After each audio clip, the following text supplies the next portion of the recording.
เจิญลุงสู่มาเอ็นฟ้าลุงคงเข้าลังเข้าทรงเข้าองค์ปอดเจ้าได้เรียกลองมาอูจาหนังเฝ้าอันนาหมู่จุมเจ้ามันโนดแจ้งข่าวก่าวสารใครการพิรุษเจ็บเป็นมวยใครอันใดขอป้อเป็นเจ้ามาช่วยแก้ไขให้ได้ดีได้หูในเงินเงา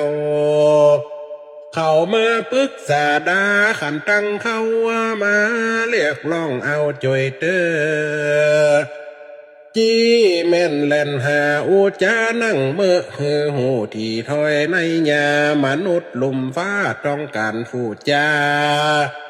มาป่อมาห้องหาจอง